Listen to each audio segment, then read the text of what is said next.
बेची होगी, बेची है नहीं बेची, उसका तो लॉ है ना बेचने का। बिल्कुल लॉ है, लॉ हर चीज का होता है। इंसान चीज कब बेचता है, मैं सिर्फ ये पूछ नहीं बात बेचने वाली, वो तो बेच सकता है जब उसने उसकी प्रॉपर्टी है। हाँ। आपने परचेज की, आपको मैं कोई चीज देता हूँ कि भाईजान ये आप बड़े अच्छे हैं, अच्छे आदमी हैं, ये आप तोहफा ले लें, आप क्या करेंगे उसका, बेच देंगे? अब महंगा है वो तो बेच सकता हूँ। मेरी जब मेरी आप मेरा ख्याल नहीं नहीं कोई ख्याल से आने वाली बात नहीं हो। मेरी प्रॉपर्टी जब मुझे आपने दे दिया है तो मेरी ये है कि मैं उसको रखूँ या बेचूँ। अब कब बेचते हैं चीज, मैं ये पूछना चाह रहा हूँ। मतलब मैं वही कह रहा हूँ, दो चीज़ हो सकती है ना, या तो मुझे फाइनेंशियल जरूरत है हाँ, नंबर एक, या मैं उसकी कस्टडी नहीं कर सकता उस तरह से, तो मैं बेच दूंगा। आपको लगता है कि ये दोनों मजबूरियां थी हो सकता है, कुछ ना कुछ वजह तो होगी ना। इंसान चीज क्यों बेचता है? जरूरत होगी उनको पैसों की जरूरत हाँ, है या टाइम खराब चल रहा होगा, उन्होंने कहा गाड़ी भेज दो। मुश्किलात होंगी हाँ। इंसान को, तभी चीजें बेचता है। तभी हाँ, नहीं सही बात है। बताएं भाई क्यों बेची?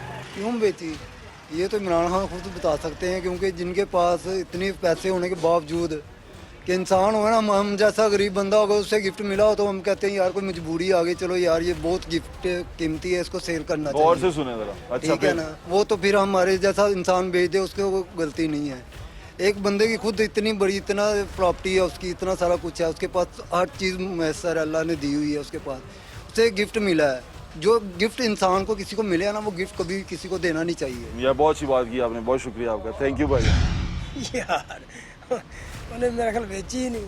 ਵੇਚੀ ਹੈ ਆਪਣੇ ਮੂੰਹੋਂ ਕਿਹਾ? अच्छा ਤੇ ਮੈਨੂੰ ਇਹ ਦੱਸੋ ਕਿ ਸਹੀ ਕੀਤਾ ਜਾਂ ਗਲਤ ਕੀਤਾ? ਤੁਹਾਨੂੰ ਮੈਂ ਤੋਹਫਾ ਦਿਆਂ, ਤੁਸੀਂ नहीं वो तो गलत है ना, एक चीज पई है ਉਹਨੂੰ ਪਈ ਰਹਿਣ ਦਿਓ ਯਾਰ, ਆਉਣ ਵਾਲੀ ਨਸਲ ਵਾਸਤੇ ਦੇਖੇ ਯਾਰ ਕਿਹਨੇ ਭੇਜਿਆ ਕਿਹਨੇ ਕੀਤਾ ਕੀ ਹੈ ਕੀ ਨਹੀਂ ਵੇਚਣੀ ਚਾਹੀਦੀ।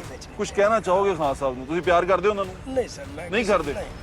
ਸਾਨੂੰ ਕਿਹੜਾ ਰਿਕਸ਼ਾ ਨਵਾਂ ਲੈ ਦੇਣਾ ਖਾਨ ਸਾਹਿਬ ਨੇ, ਇਹ ਸ਼ਬਾਜ਼ ਸ਼ਰੀਫ ਨੇ, ਇਹ ਵੀ ਠੀਕ ਹੈ, नहीं समझते ਬਹੁਤ ਅੱਛੀ ਕੀ ਹੈ अपनी मेहनत कर रहे हैं, खा ਕਦੀ रहे ਕੋਈ हैं। ਜ਼ਿੰਦਗੀ ਕਦੀ ਕੋਈ ਚੀਜ਼ ਵੇਚਣ ਦੀ ਜ਼ਰੂਰਤ ਪਈ ਜੇ?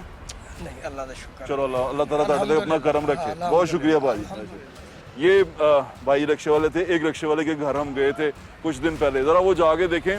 उसकी बेगम ने उनके घर के अंदर गए थे हम, बिजली के बिल बहुत ज़्यादा आ रहे थे, तो वो खातून ने कैसे बताया था कि उन्हें चीज़ की बेचने की ज़रूरत किस तरह पड़ी, और वो जो चीज़ बेची वो उनके लिए कितनी अहमियत रखती थी। ज़रा जाके देखें। अस्सलाम वालेकुम बाजी, ये आपका घर है? हाँ जी भाई दराज तक बिजली क्या यूज़ करते हैं आप, क्या कुछ इस्तेमाल नहीं करते भाई, हैं? पक्खा लाईदा ਇੱਥੇ ਰਾਤ ਨੂੰ ਇੱਕ, ये क्या कूलर चलाते हो? ਤੇ ਉਹ ਕੂਲਰ ਦਿਨੇ 2-3 ਘੰਟੇ ਲਾਈਦਾ ਫਿਰ ਬੰਦ ਕਰ ਦੀ बस ਬਸ। कितना किराया देंदे हो बाजी? ਐ ਭਾਈ ਅਸੀਂ 7000 ਕਿਰਾਇਆ ਦਿੰਨੇ ਆ।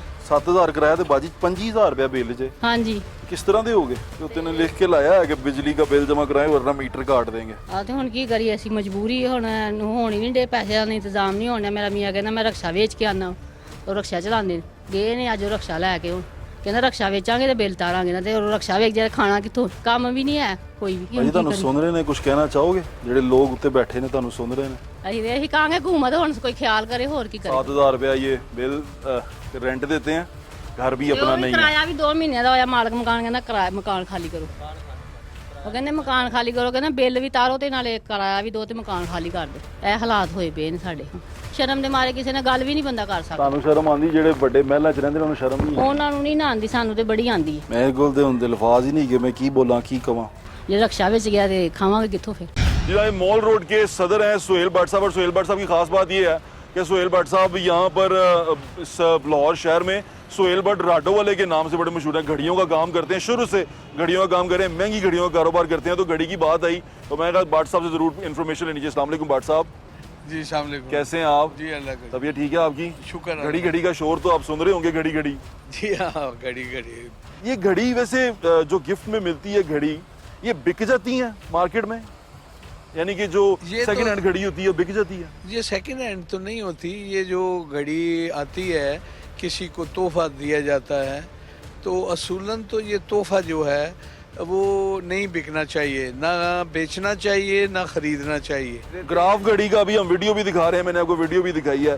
वो वीडियो के अंदर जो आप ग्राफ की घड़ी देख रहे हैं उसमें डायमंड्स लगे हुए हैं, वो आपको लगता है कि 10 करोड़ की होगी? मुझे तो नहीं लगता कि जिस तरह डॉलर का रेट अब है 10 करोड़। देखें, सबसे पहली तो बात यह है कि मैंने कहा कि तोहफा तोहफा ही होता है, चाहे वो 1 रुपए का हो या 1 अरब रुपए का हो, ठीक है। ये बिकना नहीं चाहिए। और फिर वो घड़ी जिसमें खाना खुदा सजाया हो हीरों के साथ, डायमंड्स के साथ, तो ये तो एक यूनिक चीज़ है जो कि एक यूनिक कंपनी ने बनाई स्विट्ज़रलैंड में, और सऊदी जो हमारे हुक्मरान हैं उनके लिए बनाई। ये कोई आम घड़ी नहीं है, ठीक ये है। एक यूनिक घड़ी है जो कि एक खसूसी ऑर्डर पे तैयार हुई है, कस्टमाइज्ड है। जी हाँ। इसकी वजह से तो मुझे लगता है प्राइस भी नहीं लगा सकते आप, ये प्राइस इसकी ये कोई कीमत नहीं है इसकी। और मैं तो समझता हूँ कि बेचने वाले को ये देखना चाहिए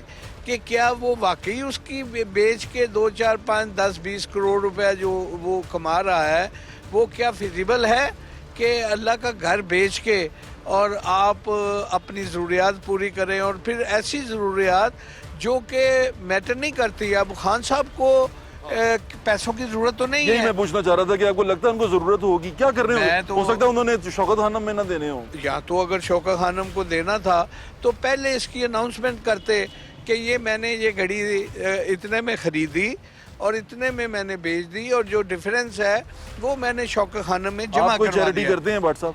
हम सब भी करते हैं अपनी अपनी हैसियत के मुताबिक। आपने एक नई ये- चैरिटी शुरू की है, मुझे उसके बारे में आप बता रहे थे। मैं चेयरमैन की हैसियत से वो दारुल शफकत को मैनेज कर रहा हूँ। तो अब अगर मैं अपने मेरे पास कोई घड़ी बिकने के लिए आए महंगी घड़ी तो वो मैं बेच के तो उसका जो डिफरेंस है वो मैं दारुल शफकत में जमा करवा दूँ तो ये कोई अच्छी बात नहीं है।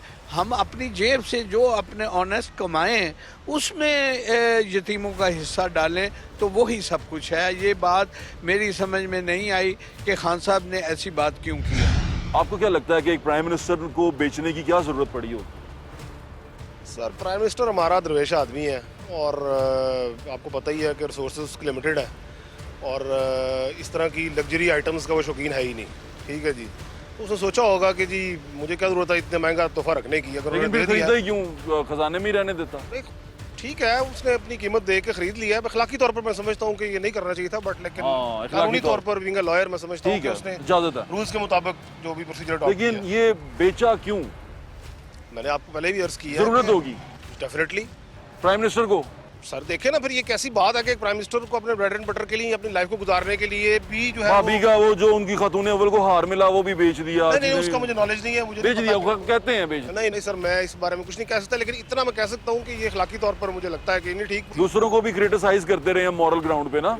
वो लोग कहते हैं तेरे बाप का पैसा है, कहते रहे ना बेशरम आदमी तेरे बाप का पैसा है। बेशरम आदमी तुम्हारे बाप का पैसा है? भाई आपके बाप का पैसा था, पाकिस्तानी कौम का पैसा था।